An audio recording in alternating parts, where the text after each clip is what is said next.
Nung inalis po niyo yung bida, ano pong ipinalit niyo? Kontrabida. Meron pa po kayong bida, Mr. President. Ang bida ay buhay ay ingatan, droga ay ayawan. Buhay ay ingatan. Ayaw na po ba nating ingatan ang ating buhay? Bakit ito po inalis niyo?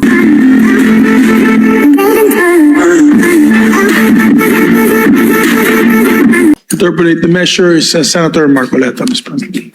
Senator Marcoleta is recognized.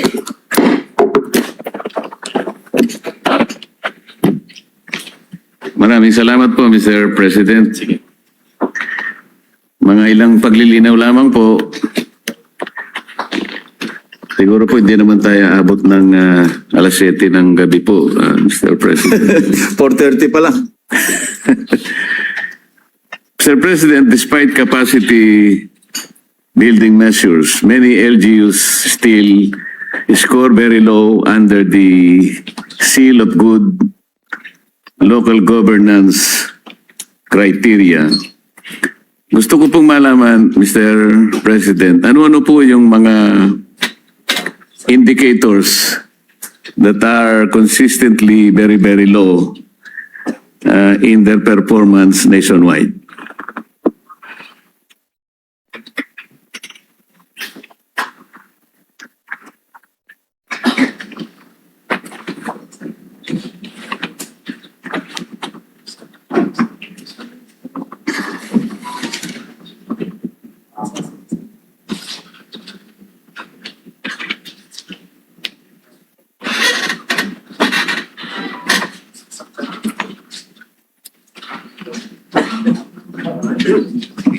Your Honor, Mr. President, ito po kasing SGLG has become complicated, no, through the years. So the DILG decided to trim down ito pong ano nila, no, clustering into three. Ito pong una yung fiscal management, second is disaster preparedness and resilience, and last but not the least is innovation, Mr. President, para po mas this will be the simplification of the SGLG framework by grouping from original 10 governance areas, ngayon po ay 3 na lang, Mr. President. So, na-simplify po sa 3 magmula sa 10 indicators. Ano po ang relative weights po ng natirang indicators? Halimbawa po, kung 3 na lang, baka yung isa 50%, yung dalawa 25-25, kaya 100. Tama po ba yun?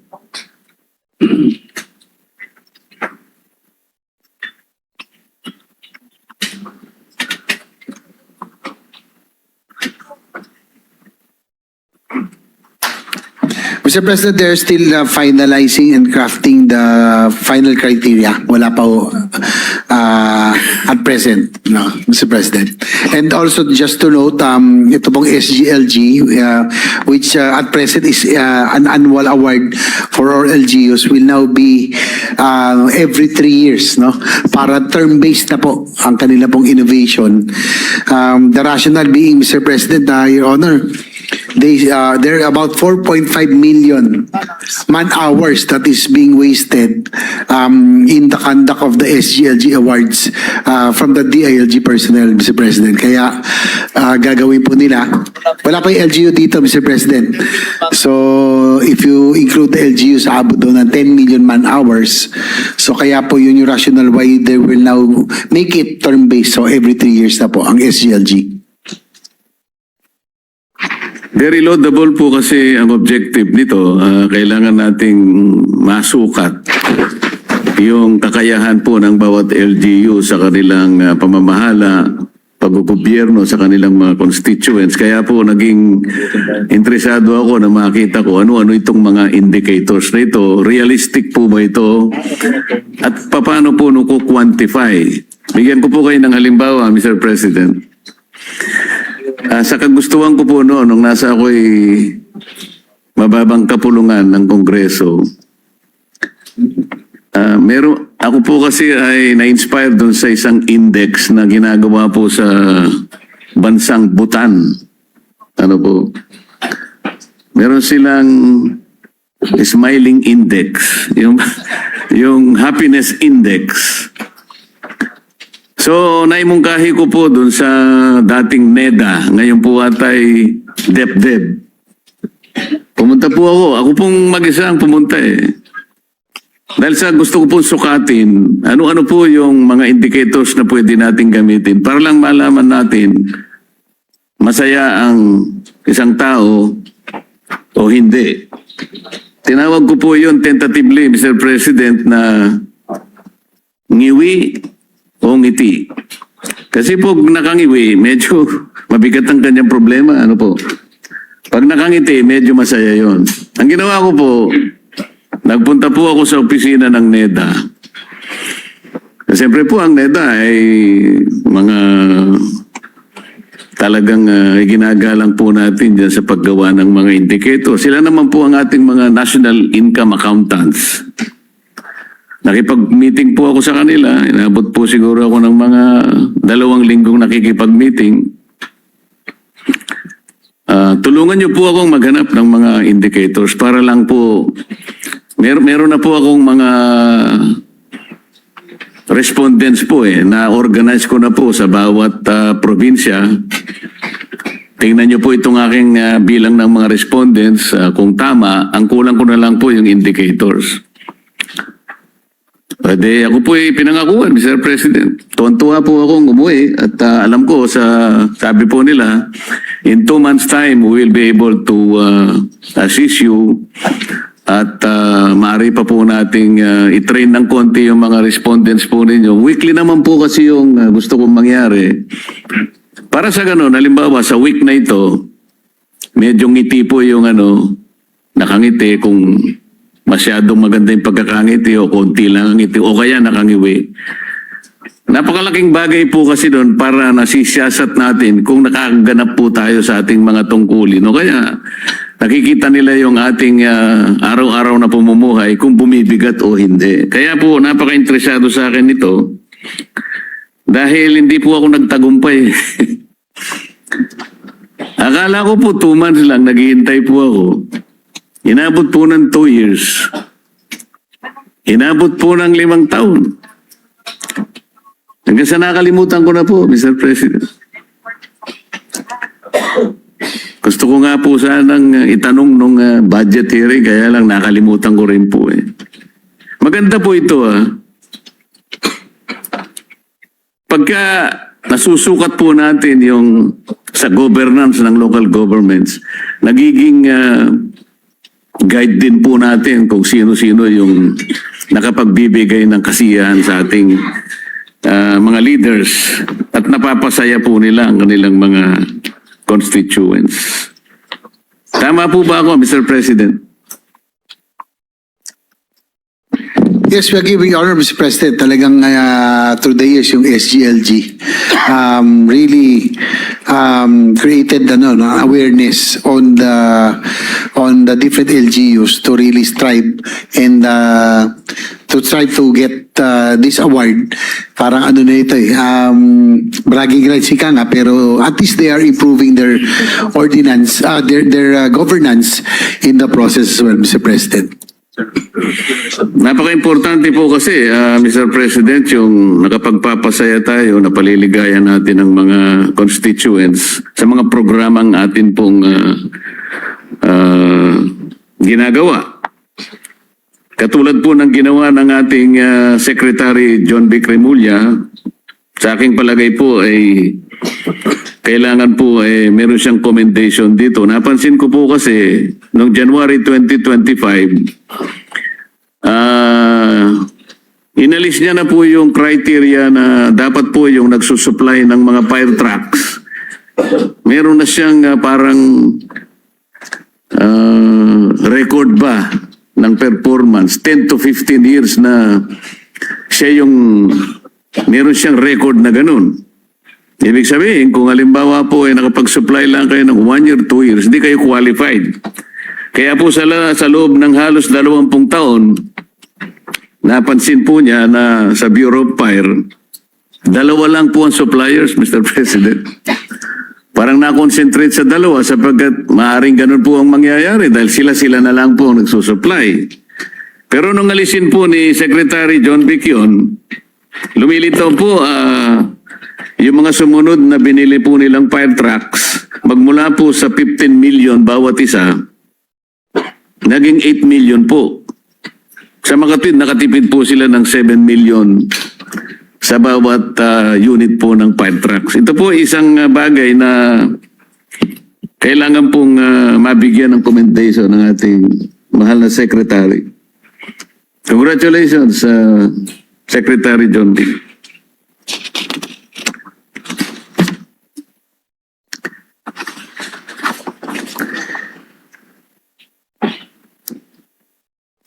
Ano po ba itong ECCD, Mr. President? It's Early Childhood Care Development Council, Your Honor, Mr. President. Early Childhood Care Development. Care Development. Hindi po ba sa DSW ito, Mr. President? Sa inyo na po ba ito? Eh bakit po napunta kayo sa pag-aalaga ng mga bata? Eh, hindi po bang inaalagaan nyo mga pulis at saka mga bumbero? Bakit po pati bata ang inaalagaan nyo na? Baka po kayo Supplementary 5 minutes. Your Honor, Mr. President, tama po kayo. Dati po ay that was before under DSWD. But since most of the daycare centers are in the LGUs, barangay halls, no, may mga sa barangay halls, so it was transferred to the DLG supervision, Mr. President. Nakabuti po ito, Mr. President. Meron po tayong may bibigay ng mga datos o pangyayari na mula po sa DSWD ay kayo na po ang kumupkup dito sa responsibilidad na ito, Mr. President. Your Honor, Mr. President, that remains to be seen as this will only be implemented this coming May 2026. Ang alam ko po itong ECCD, Mr. President, sa DepEd po ito. Co-chair po ang DILG and the DepEd, Mr. President. So sa Makatwid po, sa pag-aalaga po ng dalawang ahensya, DepEd at DSWD, minabuti po nilang ibigay na lang po sa inyo, Mr. President. Tinanggap naman po ninyo ng buong puso, Mr. President. Your Honor, Mr. President, it will be DepEd, yes, DepEd and DILG, since it is stipulated now under the law, under an RA 12199. So, co-chair po talaga ang DILG and DepEd tungkol po sa ECCD, Mr. President. Mr. President, meron pong special provision ngayon doon sa reimbursement ng expenses na kanilang ginasta sa anti-smuggling and economic subversion operations. Bakit po, Mr. President? Why is there a need for reimbursement of expenses, specifically for anti-smuggling and economic subversion operations? Hindi po ba ito'y parte na rin ng inyong ahensya sa usual operations with corresponding budget allocations?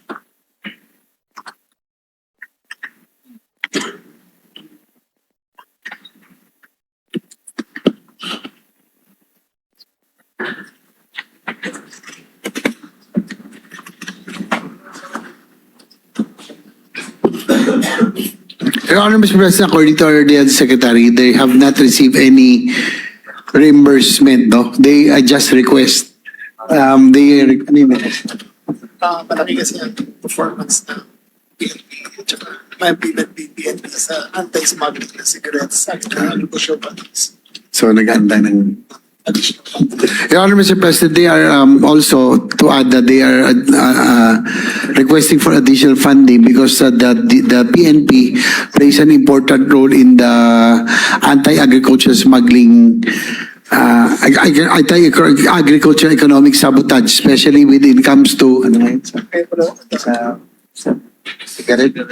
sa economic, may pala rin Oil products. Ito po. Oil and ano? Oil and agricultural products. There's oil and agricultural products and even cigarettes.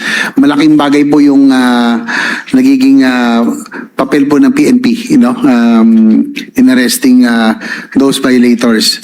So po so that's why the reimbursement of expenses incurred in the anti-smuggling and economic subversion operations they are requesting, so that they can perform better yung kanila pong enforcement capability. Kasi ngayon po kumukuha sila ng pondo kung saan-saan.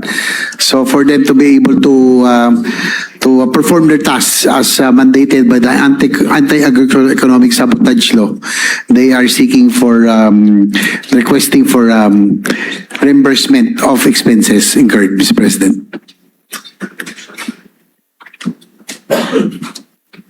I hope this can be justified, Mr. President, dahil kasama po kasi sa budget allocation.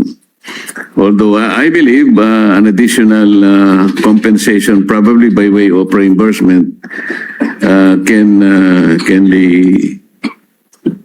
siguro, pwede rin po siguro, kaya lang baka magkaroon po ng problema dahil naka-budget po. Yun lang naman po yung concern, Mr. President. Pero po, yung pong mga kargamento o mga items pong nako-confiscate ninyo, nakukuha po ninyo dyan sa mga iba't ibang mga gumagawa ng hindi mabuti, may inventaryo po ba lahat ito? At saka ito po ba'y naibebenta? At kung sakaling naibebenta, paano po na-account yun, Mr. President?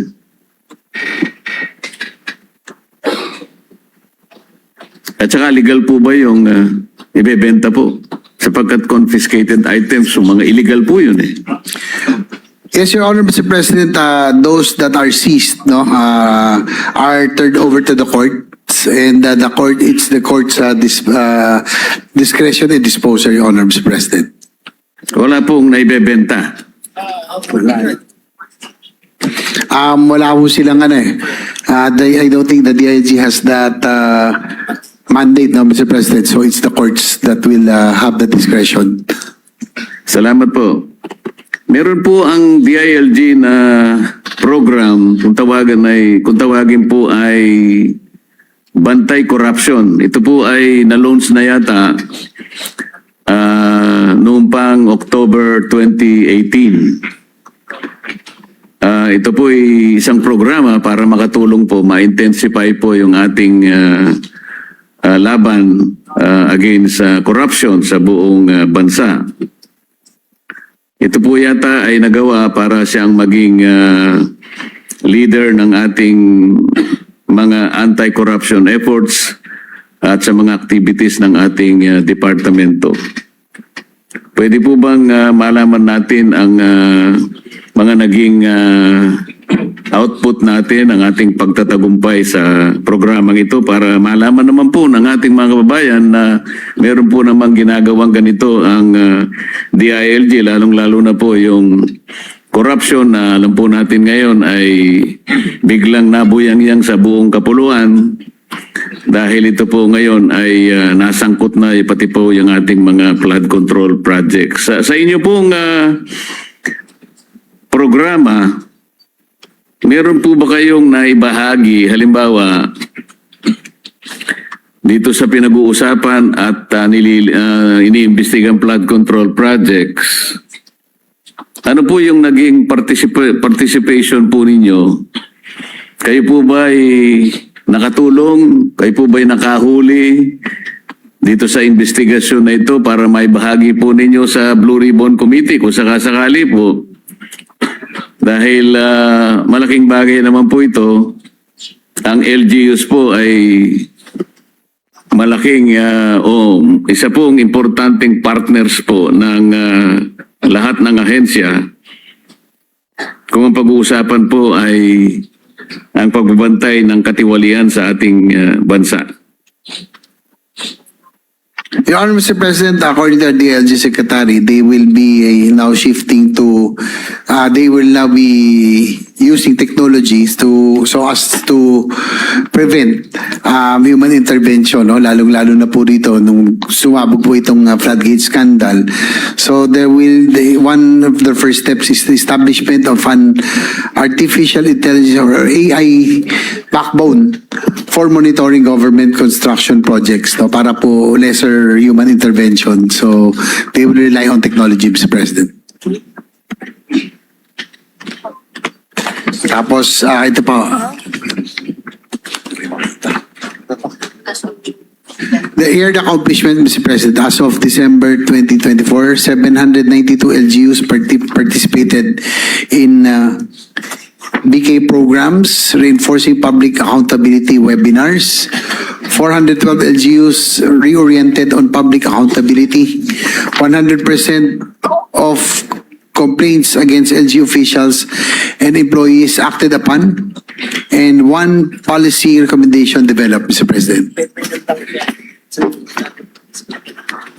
10 minutes. Kasi po ang iniimbestiga pong bilang ng mga flood control projects hindi po bababa sa 9,000 projects. Iniisip ko po, Mr. President, sa dami po ng LGUs natin sa buong Pilipinas, ang barangay, mga barangay lamang po ay 42,000 mahigit na po, Mr. President. So, napakalaki po ng may tutulong ng bantay corruption. Ang tinatanong ko lang, baka sakali sa 9,000 flood control projects na atin pong iniimbestiga, baka meron po kayong napansin o nakita na naitala na talagang mga ghost projects talaga, makakatulong po kayo na makapagbigay ng kaukulang impormasyon sa ating Blue Ribbon Committee.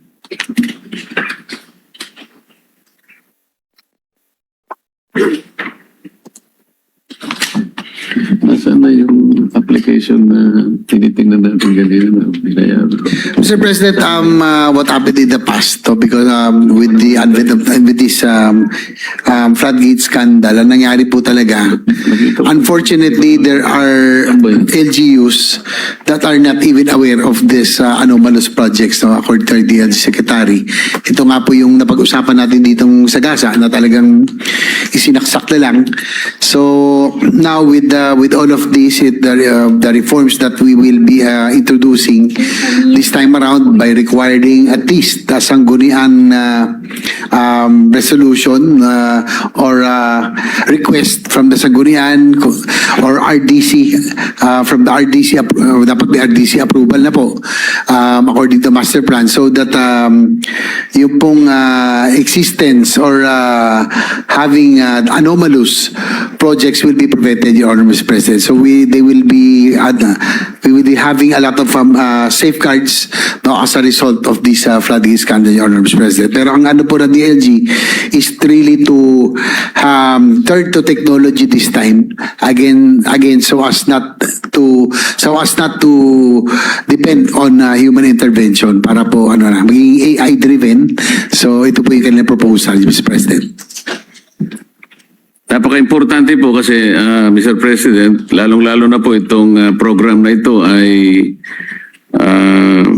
nakabatay pa sa Sustainable Development Goal at tinitingnan ko po ang inyong programa at ang DILG outcome framework pa nga po ay promoting accountable, transparent, participative, and effective local governance. Kaya iniisip ko po, napaka-effective ng programa na ito at tinakala ko po na dahil sa effectiveness na ito na sana'y nakabahagi man lang kayo doon sa ginagawa ngayon ng ating pamahalaan na talagang usigin natin kung sino man ang talagang pinag-ugatan ng lahat ng ito. At ang inyong programa po ay isa sa makakatulong na maging partner po ng Blue Ribbon Committee, Mr. President. Tungkol naman po sa ating kapulisan, sa kagustuhan po nating maging effective sila, gusto po namin malaman on the average, is the monthly budget allocation for the MOOE ng bawat isang istasyon ng pulis magkano po kaya on the average ang kanilang MOOE, Mr. President? For next year, Mr. President, Your Honor, the ratio or per capita is 1:1:2.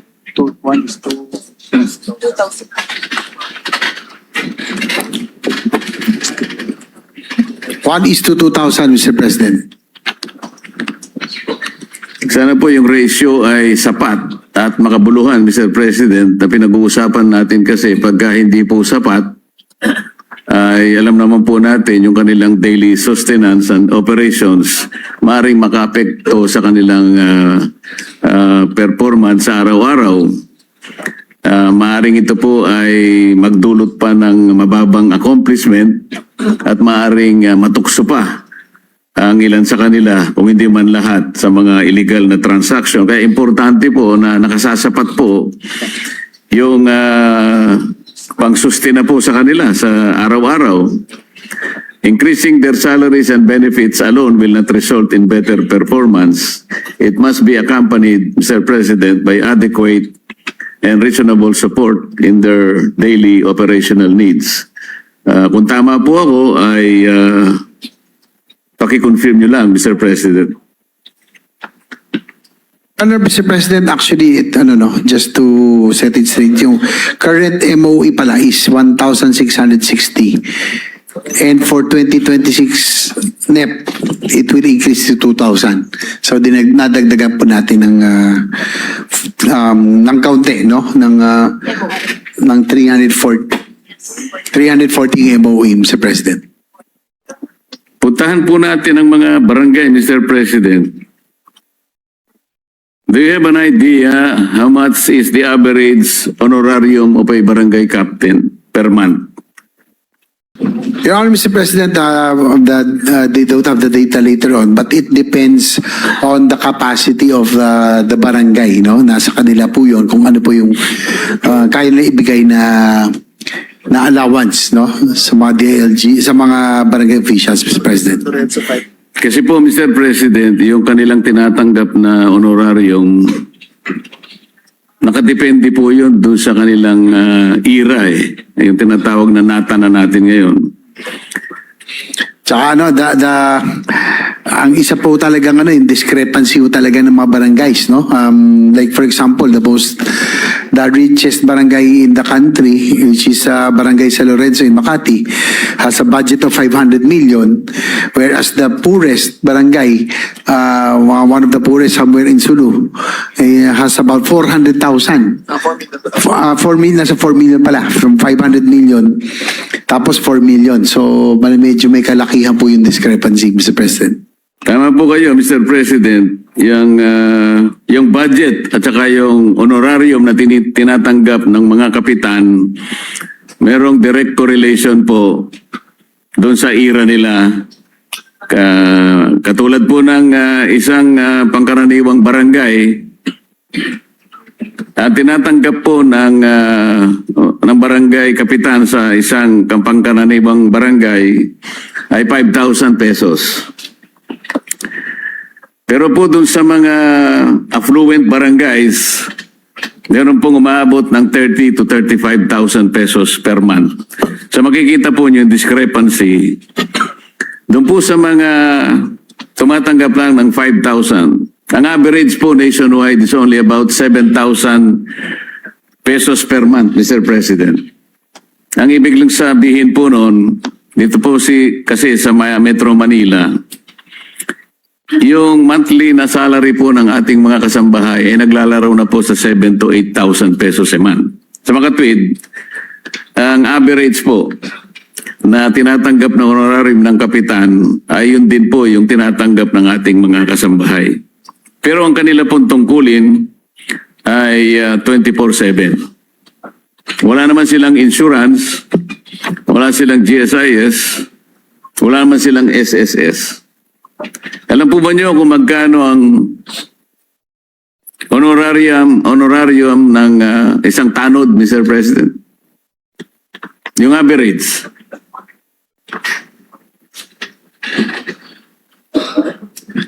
Your Honor, Mr. President, it also depends on the capacity of the barangay, Mr. President. Wala, 900 pesos po, Mr. President, ang average. Kasi po,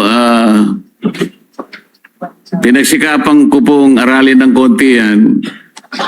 Nakapag-interview po ako ng halos 1,000 kapitan sa ating buong kapuluan nung ako po ay nasa House of Representatives.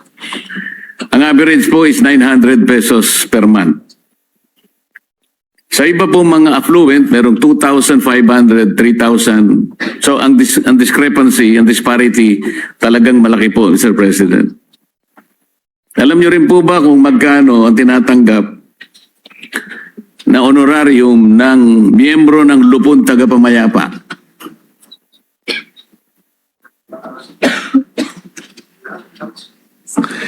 ayun, yan din, depende. Meron daw halos na libre because some yung iba po lupon ay talagang dapat Totoo po yun. voluntarily.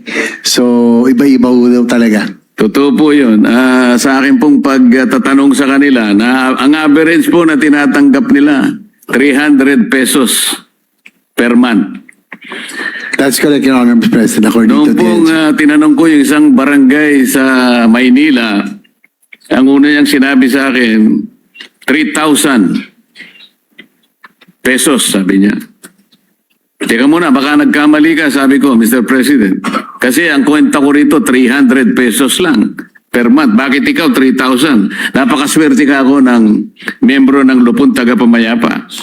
Ay hindi pong ibig ko sabihin 3,000 pesos per year. Ganun po ang kalagayan.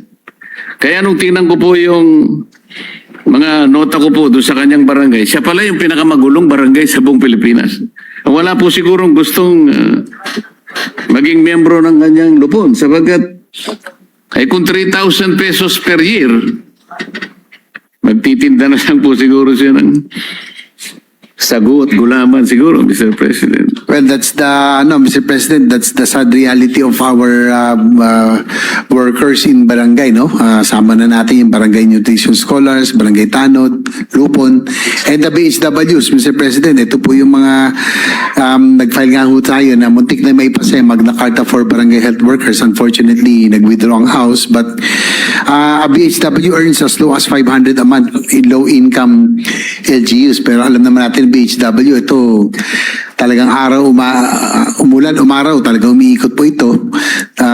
We're hoping that we can find a solution. Yung proposal nga natin to make it uniform, mga 3rd to 5th class BHWs na talagang hindi kayang bigyan ng dissenting na compensation will receive about 3,000 pesos at least.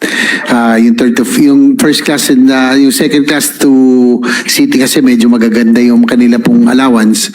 Kaya lang ang problema kasi dito yung barangay nutrition scholars, barangay tanod. So Mr. President, probably we can already look into this if we can, yung magkaroon tayo ng Magna Carta for the barangay volunteer workers, no? Kasama na natin BHWs, tanods, barangay nutrition scholars at lupon at iba pa.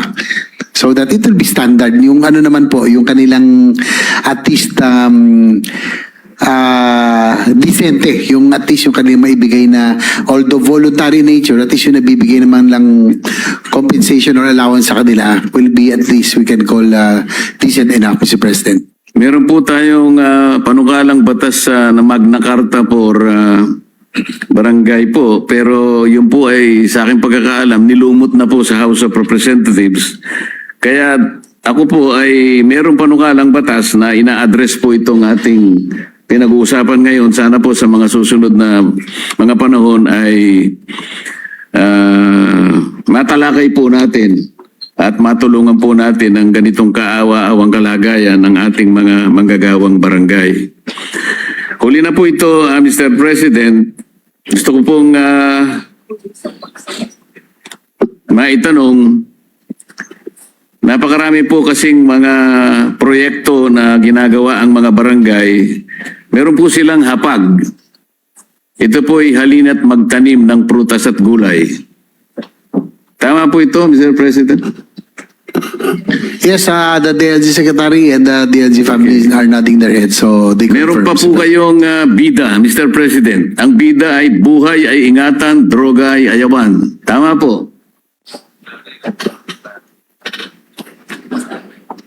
Yung pong bida, Mr. President, according to our DLG Secretary, is not anymore standard, pero po yung isa, Bakit Apat po? po Eh, ay, ang ganda ongoing. po nito Buhay ay ingatan. Ayaw na po ba nating ingatan ang ating buhay? Bakit ito po inalis nyo? Your Honor, Mr. President, according to our Secretary, they concentrated on the supply interdiction, hindi na po yung sa consumption. In fact, they were able to reduce the annual consumption from 14 tons? 14 tons. 14 tons to 6 tons last this year. from 14 tons, and they were able to seize about 6 tons this year. So nag-concentrate sila sa ano po, sa supply, pagpigil ng supply, Mr. President, Your Honor. Pressure of tons. Pero pwede rin po kasi droga ay ayawan. Kasangkot na rin po yun. Kasi kung wala nang gagawa ng droga, aayaw na po silang lahat. Your Honor, Mr. President, according to the LG Secretary, that yung slogan-based programs is not as effective as yung kanila pong strategy ngayon na talagang yung supply, ang supply po ang putulin. Yun po yung kanilang strategy ngayon, really to get to the kill, kumbaga prevent the further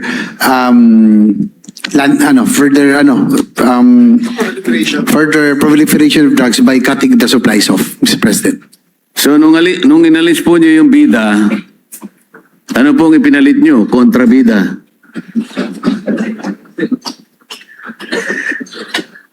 Meron pa po kasi kayong bukal Ang ibig sabihin, buhayin ang kalikasan. Meron pa po ito. That will be from the environment, Your Honor, Mr. President. Sa Oo nga environment po, program. nandyan pa rin po. Yung ano daw po, yung wala na raw pinad sa bida. Hindi na contra supply daw ho ang kanila. Pwede rin kontrabida. So bukal, buhayin ang kalikasan. Buhay pa po ito. May mga barangays daw po na may gumagawa, Mr. President. Aba, kailangan po. Ito po ay, lahat po ito ay merong memorandum Alam ko po ay pinagtibay po ito ng DILG. Meron pa po kayong kalinisan. Bukal is tree planting, Your Honor, Mr. President. Tree planting program sa mga barangays. Opo, alam ko po yun. Yung kalinisan, ano po ibig sabihin nun? Kalinisan ito. Kalinisan, Mr. President, is solid waste management, Your Honor. Opo, pero meron pong ano yun May ibig sabihin kasi ito po ay mga acronym Ano po yung kalinisan? Ano yung sabihin natin?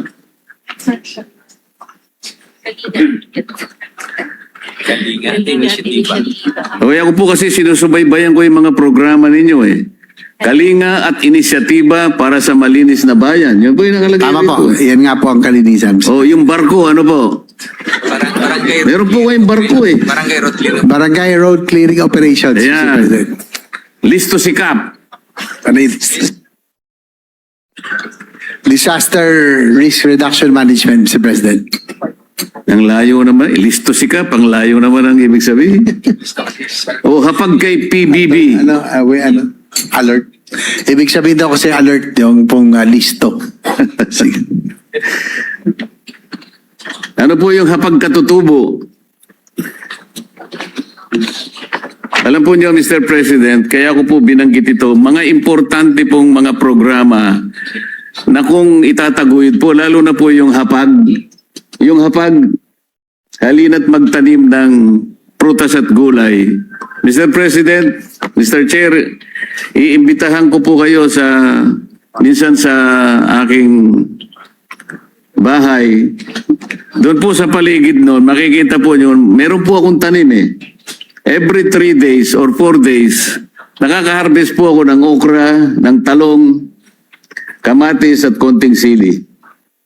Totoo po ito, nagkamali lang po ako, dapat na nalitrato ko po para sa ganoon na ipakita ko sana sa inyo. Importante po lalo na ngayon na talagang hirap na hirap po tayo, napakaraming mga kababayan nating naghihirap. Kung may taguyod lang natin yung programa na yun, kahit na yung hapag lang na yun muna, ang laki po ng may tutulong. 42,000 or more barangays in the country. Kalahati na lamang po doon siguro yung mga pagtanim, may taguyod yun. Ang laki pong may tutulong, contribution sa ating food sufficiency program, Mr. President. Yes, Your Honor, Mr. President, the DIG Secretary has committed that that this will be integrated, Your Honor, Mr. President. Talagang they will implement this very important program, Mr. President. Maraming salamat po, Mr. President, sa oras na ibigay niyo sa akin. Maraming salamat, Mr. Chair. Maraming salamat din po, Senator Marcoleta.